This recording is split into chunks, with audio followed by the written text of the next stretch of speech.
Hi, and thank you for watching. My name is Jeff Pincin. I am a licensed clinical mental health counselor, and I will be interviewing John Lim on the topic of finances and mental health.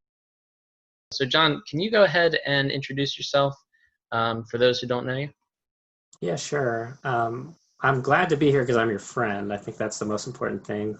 Um, and I've watched a couple of these that you've done before, and it's just, I think, very helpful for the time we're living in to be speaking to these issues and making them accessible. So I feel like your work that you've done in your career as a therapist is becoming accessible to more people. So thanks for doing that. I mean, it's helped me. Good. Uh, I'm glad to hear that. Thank you for saying that. So anyway, it's just great to be on. My name is John Lim. I live in Delaware. I have been working a career in finance, and I'm sort of always been a personal finance um, junkie. Like if it's about saving money or how to invest or how to strategically pay off debt, my intent has always been up for those sort of things. So it's a good conversation. I hope we can have. Very nice. Cool. So let's jump right into it, John. The first question that I would ask on this topic of finances and mental health, um, what's the negative effect on our mental health when we're financially unhealthy? I mean, I think that's a feeling, right? So, like, I think we've all probably lived there and been there. Um, Finances are such a functional, foundational part of how we live that all of the Maslow's hierarchy of needs, like a lot of that depends on money to have shelter, health, food. So, if those things are stressed, I feel like everything's stressed. Would you agree? Absolutely. Yeah. So you're saying that they're all, much like Maslow indicated on the hierarchy of needs, they're all kind of interconnected. So when one's not good, the other might not be good, etc. Is that the kind of thing you're saying? Yeah, I know like this much about psychology, and I'm just going to try to drop as much knowledge I can just to sound like I fit Sounds here. good to me. Uh, One thing interesting in our recent past that I've seen is how when the pandemic started and our government said, people can't assemble and people can't work, my initial thought was, wow, this is going to be really bad. Like there might be crimes of despair, there might be looting. Hmm. What was interesting to me is that didn't happen for about 6 weeks. Hmm. And as I look back on it, I think it's because our government acted pretty quickly and they were active and they were talking about plans. So there was hope that we were going to be okay. And then they did put through this stimulus, and then we got, if you made under a certain amount, most Americans got 1,200 cash per adult, $500 per kid. So the hope of that money coming in, I think, helped us to get through it. And then when the money came in, then the extra cash helped. But then it wasn't until about 6 weeks after that first payment, well, the only payment we've gotten, that's when I think we were starting to get a little anxious and angry and unrestful. And then when all the Black Lives Matter news came out, I think that those feelings fueled on both sides more. Um, you think about things like anger and acts of looting, and I think a lot of that is a good way of looking at financial health. That if you have disposable income and extra savings, and if you have hope that things are going to keep going well, I would say that's like a great goal to have. And if you don't have that, you might not be that should be a goal to work towards. Nice. John, I love that answer for a few reasons. First, and probably foremost, uh, politics are a difficult thing for everybody. And I know your politics kind of well. And for you to say of a government entity that they acted quickly, uh, you're being very impartial. And I think that's wonderful, is that you're able to disconnect from here's maybe my thoughts or feelings about leaders, but here's what they actually did, and here's the actual impact of it. So your impartiality, I think, is wonderful to really show through that. And your message of hope there. Um, there's a lot of things that can give us hope. The stimulus check, like you talked about, income coming in, and being able to see an end to everything, or maybe being able to see where everything can go, gave people hope. But then, of course, there's a lot of negative things that came into play too that probably took away a lot of hope, but at the very least made people see things through a different perspective. So I think your answer there was very dense. There was a lot to it that you said in a very short time, which I think is wonderful. And I really appreciate you bringing up hope more than anything else there. Do you find that that is generally the answer with finances? Is a message of hope? I would say for sure, because everyone will have financial hardship, you know? So in the course of your life, we will experience unexpected medical expenses. Every car at some point will give a surprise cash outlay, whether it's a mechanical breakdown or maybe it's an accident that we get into. Throughout our lives, there's always going to be financial hits. But if you know what your financial plan is, and if you have a better track record going back, that you can say, well, I have been making progress here and I have found my way out of tough situations, then that helps you to have hope going forward. So, and then I guess I'm trying to think of a situation where somebody has a lot of money but no hope. But I think hope's pretty key to mental health. Nice. Yeah, so that you can clearly see there where they intersect, where mental health and finances intersect with the ideas you talked about, hope, and the one you talked about more recently there is a major tenet of some treatment modalities, right? So you talked about looking at past experiences and seeing how you've been successful before. And that's pretty key, not only to hope, but just to maybe your general well-being. If you can recognize, now wait a minute, I've done this before and I've been successful at it before. Why can't I do it now? That's pretty good, for somebody being able to move forward. So I'm really glad you brought that up. That is a great intersecting point in these two topics. And there would be a way to look at those same exact past experiences and say, oh man, I remember how tough a time that was. I remember how sad I was. And you would look at kind of like the glass half empty, and then you wouldn't have hope, even though you have been successful. So yeah, it's good to look at your success. It's good to have a positive view, even with like our government, like you had mentioned, like we don't, for something about us, we're not geared to praising people in authority over us. But it's good when you can see when they do a good job. And yeah, I thought they did recently. I think there's more needed, but it's a conversation for another day. Of course, yeah, very good. That's another great point, John. I'm glad you just keep bringing up a lot of good stuff to highlight. You could look at your past experience and look at the positive, but you could also look at the negative. So it's important we bring that message of hope, of recognizing your positive actions that you've already taken and the positive experiences that you've already had, and really tie all that together. A message of I can do this. I can feel better. There is a light at the end of the tunnel.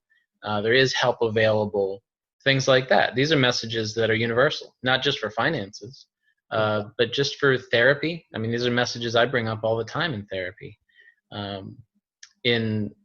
With students, that I work with, these are messages I bring up all the time. So you're speaking to a lot of really universal messages in a very cohesive way, which is really wonderful. So thank you for sharing all of that. So next question I was going to ask you, John, I think ties right into this. What are the best things we can do to improve our mental health during financial insecurity? So the hope, I guess, is that we wouldn't have financial security and you'd build against it. But again, everybody goes through tough times, and sometimes the seasons can be long. So what would you do if you're in a season where things are not going well? One thing I think is important is to have a really good vision for the life that you want financially. So we play this game all the time because we love to think that we'll be rescued. Like, what if you won the lottery? What if you had $1 million? What would you do with it? It's fun, but beyond that, it helps us see what's the life I want, because if I think I would want to spend time with friends and family, I would want to get exercise, but not just on a treadmill. I'd want to like go adventure and like maybe ride a bicycle in adventurous places. If I start dreaming about the life I want, if I didn't have to work, Mm. what's interesting is that a lot of those elements can be a part of my life now. So I would say have a vision, and then on the one important side is you be working on your finances. You, the only way you'll get out of a financial rut is if you pay attention to it, if you engage with your money and look at how you can make ends meet and what your options are. So that becomes a more complex conversation, but then also have fun, live your life. There's the best things in life are free. So making intentionally those things a part of your life now is, I mean, that's how I get by. So I would encourage anyone else to do similar things. Mm. That's good. And yet again, another thing that is brought up pretty universally, have goals, right? Dream about what things could be like.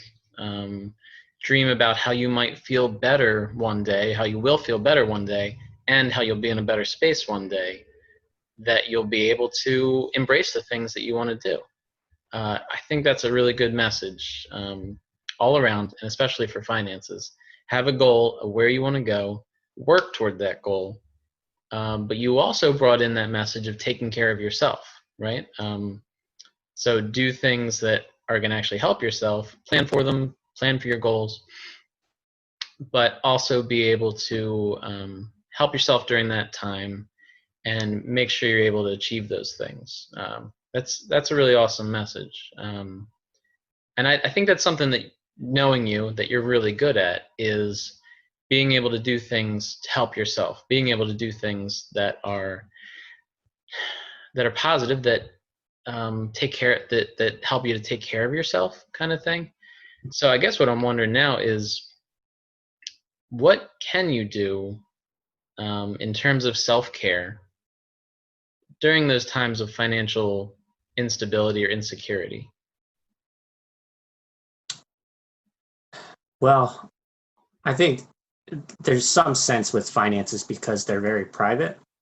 Like if I can't afford to pay my rent this month, I'm not going to post that to Facebook, So I think by default, what we're all going to do is try to handle it on our own. Hmm. And but I think what's key is not handling everything on your own, if that makes sense. Yeah. There should be an inner circle of people in your life where if things really do get tough, that you can lean on them, because hopefully we have relationships with people that want to help us if we're down. Yeah. So, I guess chicken, and I don't know how I'm trying to get to it, but the hope is that you'll have those key relationships and you'll be building them with your family, with your friends, and then take the next step of being courageous enough to open up about what I'm struggling with, so that you can have a good network of friends and people that care about you, so that maybe they can help you, but maybe they're just people that can listen to you as well.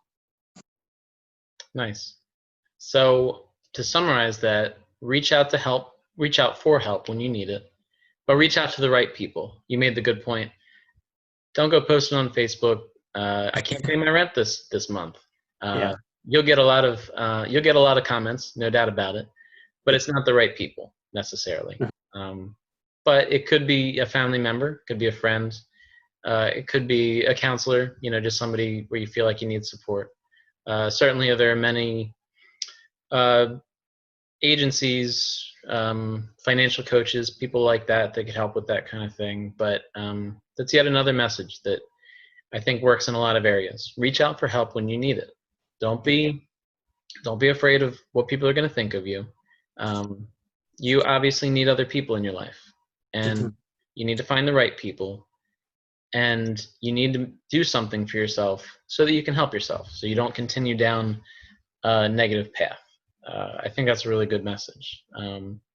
So, with that being said, John, you've recently started a financial coaching business. Do you want to speak to that some?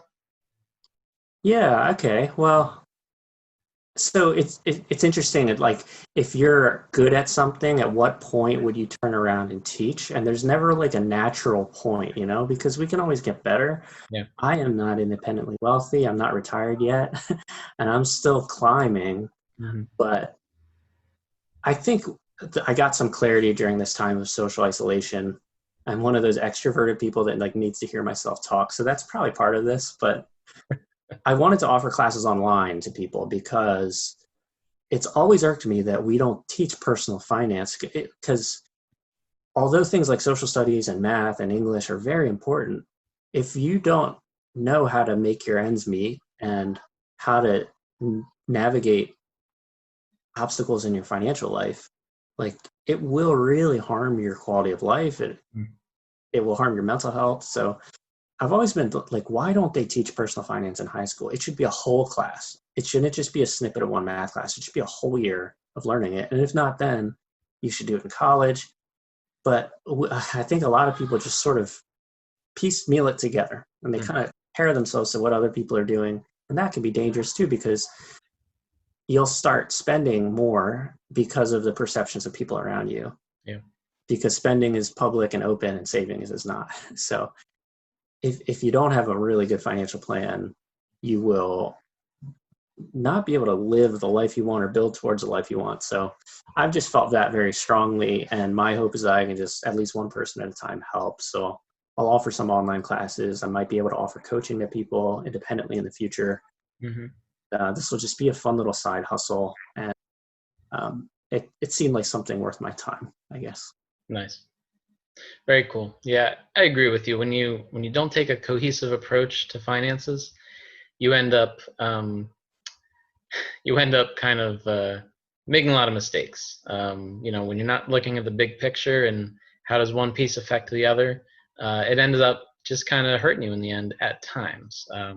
So I agree with you. A solid plan for many different things, but for finances is very important and can really lead to some good decisions or better decisions anyway.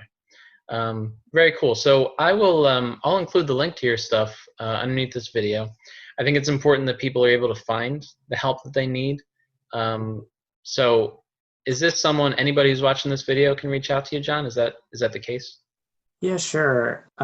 Newcastle Financial Coaching is the name of this little endeavor. So I think there's not much out yet, but it's all on its way this month of July and on through the summer. I hope to get my full curriculum out and available. So if you search for Newcastle Financial Coaching, you should find me. Yeah, and I know you got the website. I saw that the other day. I know Mhm. you're trying for the YouTube videos, which I'm looking forward to. I've seen one preliminary video so far. I think that was great. So I'm looking forward to the rest of them. But also, so I just want to make sure that I'm clear on what you're doing so that the viewers are. You are working individually with people as well, or that's one of your plans for your business. Is that accurate? Yeah, and the angle is as a coach because I'm not going to be in the driver's seat of your financial life, and I'm not going to be a drill sergeant that's saying, if you want to do finance right, you do it my way. You do this, you do this, sell your car. Personal finance is very individualized. So what I would love to do is be able to like show you how to think about money, show somebody alternatives of different choices that they didn't even know they had, and then trust them and empower them to make decisions so that they can own their own success. Hmm. That's kind of what the joy of a coach is seeing somebody not need a coach anymore and seeing somebody go out and win. So that's kind of the angle of where I want to come from. And I hope that's refreshing because if you think about money, it is very definite. It's like math, and some of us are not very good at math. And so even the thought of money can bring anxiety to people. So I want to show people how they can do it and just help. So that's my hope. I think that is refreshing. You're coming from an angle of I'm not just trying to get money from you necessarily. I'm trying to make sure you're successful, uh, whatever that takes. Just because I know you care about people and you want people to be successful. That's what I hear with what you're saying. So I think that's cool. And like I said, I'm going to include the link to your website below, and I guess probably your YouTube channel. I don't think you have a ton on there right now, but people will be able to find it and access that as you develop those videos. So I'll include that. John, I really appreciate the discussion that we've been having. Is there anything that you want to add or anything else you want to speak to that we didn't cover? I want people to know that they should be empowered to take charge of their financial lives. When we have relationship problems or other issues in life, sometimes we need time to heal, and time is good. And the more we sit with something, the better. But if you have $100 in debt and you ignore it for a year, it's going to hurt your credit score. You're going to probably owe more after a year. So time is not on your side when it comes to finances, when it comes to your debts. But then if you have $100 invested, you could probably just leave that go, and there's a good chance it'll be worth more in the future. So the time to get your financial house in order is always now. It's always soon. And I hope to be able to help people along that path. So Newcastle Financial Coaching, thanks, Jeff, for just, again, the conversation, but just telling people about me is appreciated as well. Cool. Good. All right, John, well, I really appreciate it, and I know the viewers do as well. So keep up the good work, and hopefully we'll be able to talk to you again soon.